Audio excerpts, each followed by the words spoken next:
स्वतःला कॅप्टन बनवणारा आणि कॉस्मॉलॉजी तज्ज्ञ असल्याचा दावा करणारा नाशिक मधला अशोक खरात या तथाकथित भोंदू बाबाला नाशिक पोलिसांनी अटक केल्यानंतर त्याच्या कारनाम्याचे एकामागून एक धक्कादायक खुलासे समोर येऊ लागले आहेत. त्यामुळे सध्या राज्यभर अशोक खरात चर्चेचा विषय ठरलाय. एकनाथ शिंदे, राधाकृष्ण विखे पाटील, दीपक केसरकर, रुपाली चाकणकर अशा अनेक राजकीय नेत्यांचा गुरु म्हणून ओळख निर्माण केलेल्या या कॅप्टनचा प्रभाव किती खोलवर होता याबाबत आता चर्चा रंगू लागली आहे.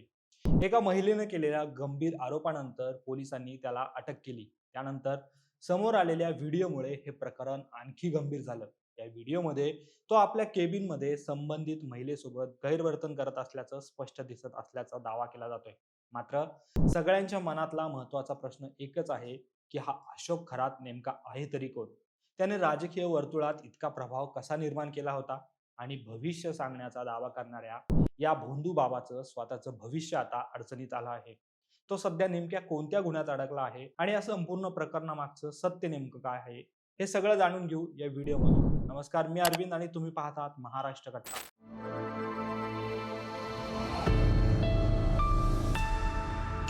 सगळ्यात आधी बघू अशोक खरात नेमका आहे तरी कोण. नाशिक मधील सिन्नर तालुक्यात बिरगाव येथील श्री इष्णेश्वर मंदिर ट्रस्टचा अध्यक्ष असलेला अशोक खरात हा मर्चंट नेव्ही मधून कॅप्टन म्हणून सेवानिवृत्त झाला आहे. तो प्रसिद्ध अंकशास्त्रज्ञ म्हणूनही ओळखला जातो. बड्या राजकीय नेत्यांचे भविष्य सांगणारा ज्योतिषी अशी खरातची ओळख आहे. यासोबतच सेलिब्रिटी आणि उद्योजक त्याच्याकडे मार्गदर्शन घेण्यासाठी जात असतात.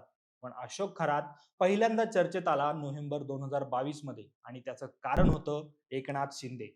त्यावेळी मुख्यमंत्री असलेल्या एकनाथ शिंदे यांनी मिरगाव येथील मंदिरात अशोक खरात याची भेट घेतली होती. त्याच अशोक खरातला पोलिसांनी आता अटक केल्यामुळे तो पुन्हा एकदा चर्चेत आला आहे. आता बघू ज्या प्रकरणात अशोक खरातला पोलिसांनी अटक केली आहे ते प्रकरण नेमकं काय आहे. तर अशोक खरात याच्या विरोधात नाशिकमध्ये सरकारवाडा पोलीस ठाण्यात अत्याचाराचा गुन्हा नोंदवण्यात आला होता. एका 35 वर्षीय महिलेवर गुंगीचं औषध देऊन बलात्कार केल्याच्या आरोपाखाली त्याच्यावर पोलिसांनी कारवाई करत बुधवारी 18 मार्चला पहाटे 3 वाजताच्या सुमारास गुन्हे शाखेने अशोक खरातला ताब्यात घेतलं आणि त्याच्याकडून जप्त केलेल्या पेनड्राईव्ह मध्ये 58 आक्षेपार्ह व्हिडिओ आढळून आले आहेत. पोलिसांनी दिलेल्या माहितीनुसार हा प्रकार नोव्हेंबर 2022 ते डिसेंबर 2025 या प्रदीर्घ कालावधीत कॅनडा कॉर्नर येथील ओक्स प्रॉपर्टीज या कार्यालयात घडला.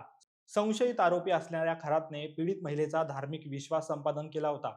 त्यानंतर तिला मंत्रतंत्राच्या विधीसाठी बोलावून गुंगीकारक पदार्थ मिश्रित पाणी दिले आणि पीडित महिलेला तिच्या पतीच्या मृत्यूची भीती दाखवून आणि आयुष्य उद्ध्वस्त करण्याची धमकी देऊन तिच्यावर वारंवार अत्याचार केला.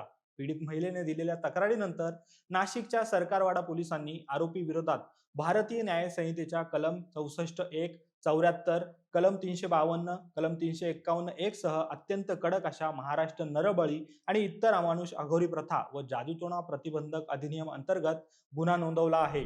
पण अशोक खरात चर्चेत येण्यामागचं कारण म्हणजे त्याचं राजकीय कनेक्शन. राज्यातील अनेक बड्या राजकीय नेत्यांसोबत खरातचे निकटचे संबंध आहेत. यामध्ये मंत्री राधाकृष्ण विखे पाटील, उपमुख्यमंत्री एकनाथ शिंदे, खासदार सुनील तटकरे, माजी मंत्री दीपक केसरकर आणि राज्य महिला आयोगाच्या अध्यक्ष रुपाली चाकणकर ही अशी बडी नावं चर्चेत आहेत.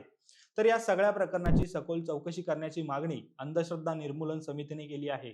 तर शिवसेना ठाकरे पक्षाच्या उपनेत्या सुषमा अंधारे यांनी रुपाली चाकणकर यांच्यावर हल्लाबोल केला आहे. अंधारे यांनी असं म्हटलं आहे की खरातने स्थापन केलेल्या संस्थेवर रुपाली चाकणकर संचालक म्हणून काम करतात. त्यामुळे राष्ट्रवादी काँग्रेसच्या अध्यक्षा तथा उपमुख्यमंत्री सुनेत्रा पवार यांनी चाकणकर यांना पदावरून हटवण्याची मागणी अंधारे यांनी केली आहे. तसेच खरात यांच्या विरोधात याआधीही एक प्रकरण दाबण्यात आलं होतं असा देखील आरोप सुषमा अंधारे यांनी केला आहे. दरम्यान अशोक खरात या भोंदूबाबाला अटक केल्यानंतर पोलिसांनी त्याला नाशिक जिल्हा सत्र न्यायालयात हजर केलं होतं आणि न्यायालयाने त्याला 24 मार्च पर्यंतची पोलीस कोठडी सुनावली आहे. त्यामुळे आरोपी अशोक खरात कडनं आणखी काही माहिती समोर येते का आणि या प्रकरणात आणखी कोणाची नावं उघड होतात का, याकडे आता सर्वांचं लक्ष लागलं आहे.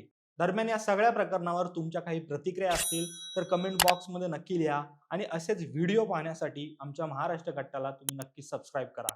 धन्यवाद.